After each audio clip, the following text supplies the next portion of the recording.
우리가 전도를 하다 보면 사람들로부터 여러 가지 반응을 보게 됩니다.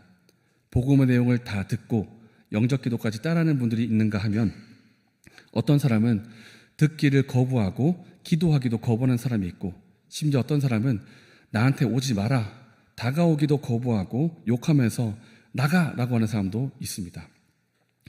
여러 가지 반응이 있지만 그럼에도 전도를 하면 우리에게 참 복이 되고 기쁜 것은 먼저 나 자신에게 복음을 되새길 수가 있고 그 복음의 내용이 나에게 다시 한번 각인이 되기 때문입니다. 때로 사람들에게 욕을 들은다 할지라도 내가 예수님의 이름 때문에 욕을 듣는구나, 이런 생각을 하면 또 마음에 기쁨이 생기게 됩니다. 어느 날 토요일이었습니다. 제가 복음을 전하러 병원에 들어가서 병원 복도 그리고 병원에 만난 분들에게 말씀을 전하고 있는데, 병원 복도에서 휠체어에 앉아 계신 한 아저씨를 만났습니다. 이 아저씨는 한 50대처럼 보인 아저씨였는데 그 아저씨에게 말을 걸었습니다. 안녕하세요. 혹시 교회 나가본 적 있으십니까? 이렇게 물어보니까 대답을 하십니다. 네, 예전에 교회를 제가 다녔었죠.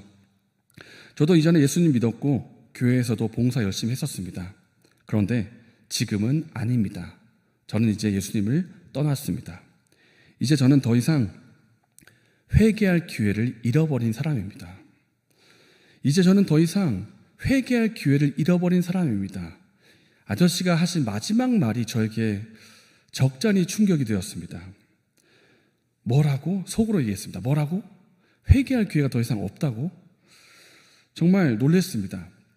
그분의 얼굴 그리고 몸, 그런 외모를 볼 때 희망을 포기한 듯한 말투, 더 이상 어떤 말을 해도 소용없어라고 말하는 것 같은 그분의 표정, 그분이 휠체어에 힘없이 앉아있는 모습을 보면서 더 이상 말을 할 수가 없었습니다. 그리고 떠오른 단어가 하나가 있었는데 그것은 바로 절망이라는 단어였습니다. 더 이상 그분에게 말하는 것을 그쳤습니다만 저는 속으로 여러 가지를 생각했습니다. 아니, 죄가 있으면 회개하고 예수님께로 돌아오면 될 텐데 왜 회개할 기회가 없다, 나는 회개할 모든 기회를 다 잃어버렸다고 말씀하시는 걸까? 어떻게 자신의 입으로 나는 회개할 기회를 다 잃어버렸다고 말할 수가 있을까? 그리고 이 아저씨가 이렇게 되신 이유는 예수님이 그 아저씨를 버리신 건가? 아니면 아저씨가 예수님을 버리신 건가?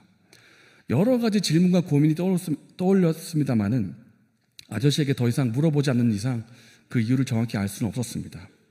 한 가지 제가 이 사건을 통해서 분명하게 알게 된 것은 나는 교회 다닙니다, 나는 예수님 믿습니다, 이렇게 말하는 사람이라 할지라도 믿음에서 떠나는 일이 일어날 수가 있다는 것입니다. 성경을 보면 처음에는 믿는 것 같더니 나중에 믿음에서 떠난 사람들이 나옵니다. 신약성경에 나오는 데마라고 하는 사람은 한때 사도 바울의 동역자였지만 후에 세상을 사랑하고 바울을 버렸습니다.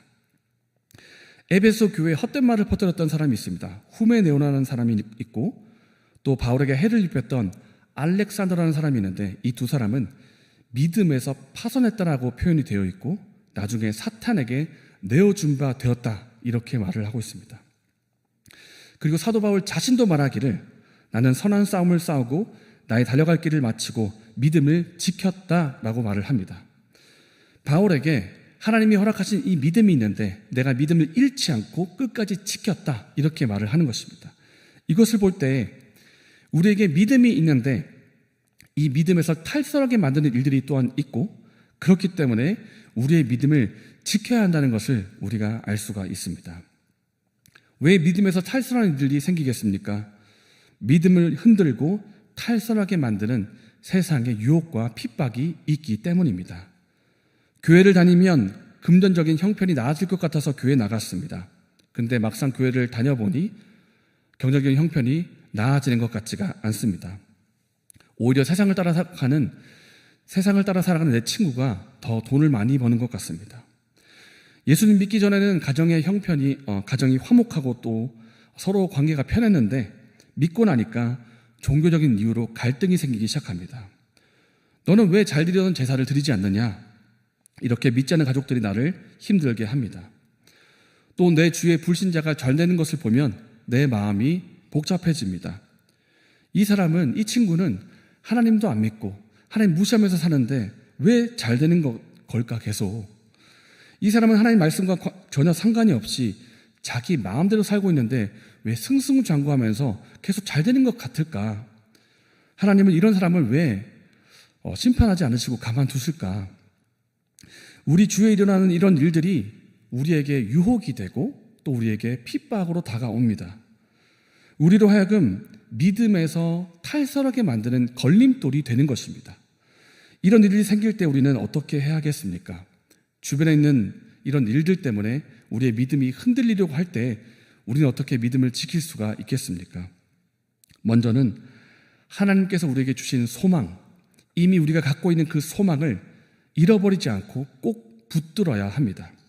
다 함께 23절의 말씀을 읽겠습니다. 약속하신 이는 미쁘시니 우리가 믿는 도리의 소망을 움직이지 말며 굳게 잡고. 아멘. 오늘 본문은 하나님께서 우리에게 주신 소망이 있는데 그 소망을 잃어버리지 말고 꼭 붙들어라, 이렇게 권면하고 있습니다. 세상 사람들은 저마다 소망을 가지고 살아갑니다. 고등학생은 내가 원하는 대학교에 들어갈 소망을 가지고 열심히 공부를 합니다. 취업준비생은 내가 원하는 회사에 들어갈 소망을 가지고 열심히 스펙을 쌓고 자격증을 땁니다. 어떤 사람은 돈을 많이 버는 것에 소망을 두기도 하고 어떤 사람은 단란하고 아기자기한 가정에 소망을 두기도 합니다. 사람들은 나름대로의 소망을 가지고 있고 이 소망이 이루어지길 바라며 그 소망을 붙들고 하루하루를 살아갑니다. 그런데 만약 내가 붙들고 있는 이 소망이 금세 사라져 없어져 버리는 그런 소망이라고 한다면 여러분 어떻게 하시겠습니까? 내가 지금 이 소망을 붙들고 있는데 이 소망이 들에 있는 풀과 꽃과 같이 금세 사라져 없어져 버리고 다 시들어져 버리는 그런 소망이라고 한다면 여러분 그 소망을 붙들 필요가 있겠습니까? 당연히 붙들 필요가 없습니다. 성경은 세상에 있는 소망이 이와 같다고 말씀합니다. 세상에 있는 모든 것이 육신의 정욕과 안목의 정욕과 이생의 자랑인데 이 세상도 그 정욕도 다 지나가고 사라져 없어진다고 요한일서 2장은 말씀하고 있습니다. 그러니 세상 사람들이 소망이라고 말하고 있는 그 소망이 그들이 그토록 붙잡으려고 하는 그 부와 권력과 자랑할 만한 그 무엇인가가 결국 사라져 없어지는 풀과 같은 존재라는 것입니다. 그러나 우리에게는 하나님께서 주신 소망이 하나 있습니다. 이것은 영원한 소망이고 심판과 형벌을 벗어나 하나님 나라에 들어간다고 하는 구원의 소망입니다. 그리고 하나님의 나라에서 영원히 누리게 될 영원한 하나님 나라의 소망입니다. 세상에 속한 소망은 풀과 같이 꽃과 같이 다 사라지고 없어지지만 하나님께서 주신 이 소망은 영원한 소망, 구원의 소망, 하늘의 소망입니다. 우리가 이 소망을 붙들어야 하는 이유가 무엇입니까? 그리고 붙들 수 있는 이유가 무엇입니까? 신실하신 하나님께서 반드시 이루겠다고 하신 약속의 소망이기 때문입니다. 우리가 사람들 사이에 약속하면서 우리도 겪는 일입니다만은 사람들이 하는 약속은 상황에 따라 바뀌기도 하고 때로는 약속이 취소되기도 합니다. 내가 반드시 지키겠노라 그렇게 굳게 약속하고 그렇게 노력을 하지만 그럼에도 불구하고 상황이 허락되지 않아서 약속을 못 지키는 경우도 발생하곤 합니다. 그러나 우리가 믿는 하나님이 약속하신 그 하나님은 그렇지가 않습니다. 본문 23절 말씀하시는 바와 같이 약속하신 이는 미쁘시니 하나님은 신실하시고 믿을 만한 분이십니다. 그리고 하나님께서 하신 그 약속은 상황이 아무리 바뀌어도 시간이 아무리 흘러도 하나님은 변하지 않으십니다. 하나님은 신실하시고 하신 약속 반드시 이루시기 때문에 이것이 우리에게 영원한 소망이 되고 우리가 붙들 수 있는 소망이 되는 것입니다. 사랑하는 여러분, 우리가 살아가는 세상 주변에는 유혹이 있고 또 핍박이 있습니다. 이것을 어떻게 극복할 수 있겠습니까? 어떻게 믿음을 지킬 수가 있겠습니까? 소망을 붙들어야 됩니다. 세상에 속한 소망, 사라져 없어지는 그런 소망이 아니라 하나님이 약속하신 그 소망, 내가 반드시 이루겠다고 약속하신 그 소망을 우리가 붙들어야 합니다. 하나님이 주신 이 소망을 붙들고 흔들리지 않는 저와 여러분 되시기를 바랍니다. 우리를 믿음에서 흔들리고 넘어지게 만드는 그 유혹과 핍박에 대해서 우리가 어떻게 믿음을 지킬 수가 있을까요? 두 번째로 우리는 서로 모이기를 힘쓰고 모여서 신앙을 격려해야 합니다. 다 함께 24절과 25절의 말씀을 읽겠습니다. 서로 돌아보아 사랑과 선행을 격려하며 모이기를 패하는 어떤 사람들의 습관과 같이 하지 말고 오직 권하여 그날이 가까움을 볼수록 더욱 그리하자. 믿음을 지키기 위한 첫 번째가 소망을 붙드는 것이고 우리 개인적으로 할 수 있는 것이라고 한다면, 두 번째로 함께 모여서 신앙을 격려하는 이 일은 공동체적으로 할 수 있는 일입니다. 우리가 읽은 이 히브리서 말씀은 이 기록된 시기가 대략 AD 70년 전으로 보고 있는데요. 이 시기는 로마 제국이 지배하던 시기였습니다. 로마 제국. 그리고 이 로마 제국이 한 가지 규칙을 정해놨는데, 로마 제국이 허락하지 않은 모임은 해서는 안 된다는 것입니다. 허락하지 않은 그 모임을 했다가는 잡혀가게 되고 심지어 핍박을 당하고 죽을 수도 있는 것입니다. 실제로 그 당시에 그리스도인들이 많이 핍박을 당하고 죽기도 했습니다. 이렇게 고난과 핍박이 계속되니까 교인들 가운데에는 교회로 모이기를 꺼리는 사람들이 생기기 시작했습니다. 함께 모여서 예배드리기보다는 숨어 지내거나 혼자 힘으로 신앙생활을 하겠다, 이렇게 말하는 사람들이 점점 생겨나는 것입니다. 문제는 이러한 태도가 사람들 가운데 점점 생겨나기 시작하고 하나의 습관처럼 점점 굳어지기 시작했다는 것입니다. 교회 모임에 나아가서 함께 예배드리기보다는 집에 있는 것을 원합니다. 그러다 보니 하나님 말씀을 듣거나 하나님께 기도할 기회가 점점 사라지고 성도 간에 관심을 가지고 서로를 돌아볼 수 있는 기회도 점점 사라지게 됩니다. 그러다가 믿음이 약한 사람들 중에서는 예전에 자기가 믿고 있었던 유대교로 돌아가거나 믿음을 포기하고 배교하는 일도 생겨나기 시작합니다. 결국 모임에 참석하지 않게 되는 이 습관 하나가 그 사람으로 하여금 믿음을 포기하게 만들고 믿음에서 탈선하게 하는 데까지 영향을 끼치게 되는 것입니다. 오늘날에도 그렇습니다. 교회로 모이기보다는 이런 이유 저런 핑계를 대면서 모임에 안 나오는 사람들이 있습니다. 이렇게 말합니다. 제가 얼마나 바쁘게 사는지 아십니까?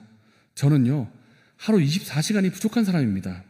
그리고 또 저는 너무 피곤하기 때문에 예배 드릴 힘이 없습니다. 쉬어야 됩니다. 일요일에는 이번만 한 주 쉬겠습니다. 이렇게 하면서 계속 나오지 않습니다. 또 어떤 사람이 이렇게 말씀합니다. 아니, 하나님께서 꼭 예배당 안에만 계십니까? 하나님은 지금 제 안에도 살아 계십니다. 아직도 그런 구시대적인 발상을 가지고 예배당에 모이려고 합니까? 그리고 요즘에 인터넷이 얼마나 발달되고 잘 되어 있는데 뭐하러 이렇게 힘들게 와가지고 모여서 예배 드립니까? 그냥 저는 집에서 예배 드립니다. 걱정하지 마십시오. 제 신앙 제가 잘 지킵니다.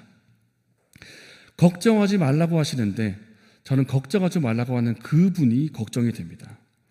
혼자 신앙생활 잘 할 수 있을까 걱정이 됩니다.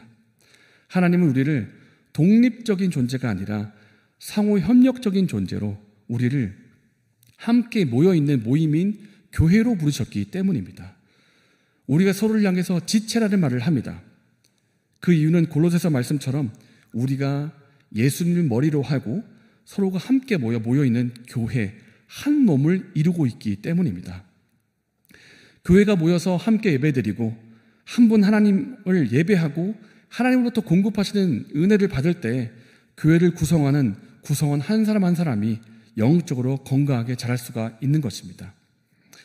교회라는 말 자체가 예수님을 믿는 사람들의 모임이라는 뜻입니다. 그렇기 때문에 모이기를 패하는 어떤 사람들의 습관과 같이 하지 말고 모이기를 힘써야 하는 것입니다. 그러면 우리가 모여서 무엇을 해야 할까요? 예배를 드려야 되고 봉사를 하고 전도를 하고 여러 가지 할 일들이 있습니다만 오늘 본문은 특별히 서로를 돌아보고 사랑과 사랑을 격려하라고 말씀합니다. 서로를 돌아보라. 그리고 사랑과 사랑을 격려하고 신앙을 서로 격려해라. 이렇게 말씀하고 있습니다. 서로 돌아본다는 것은 내 옆에 있는 지체를 보면서 내 옆에 지체가 영적으로 건강한 상태에 있는지 관심을 갖고 살피는 것을 말합니다. 만약에 내 옆에 지체가 힘들어하거나 잘못된 길로 가고 있고 믿음에서 점점 멀어지고 있는데 그것을 모르고 있거나 안다고 할지라도 나와 상관없다는 태도를 보이고 있다면 그것은 돌아보는 일을 잘 감당하지 못하는 것입니다. 우리는 하늘의 시민이고 하나님 나라 백성이지만 동시에 우리는 이 땅에 발을 디디고 살고 있습니다. 때로는 쉽지 않은 삶을 우리가 세상 속에서 살고 있습니다. 그렇기 때문에 우리는 나 자신의 믿음을 잘 지킬 뿐만 아니라 고개를 돌려서 다른 지체에게 관심을 가지고 돌아보는 일을 해야 합니다. 이것이 서로를 돌아보는 것입니다. 우리는 서로를 돌아보고 사랑과 선행을 격려해야 합니다.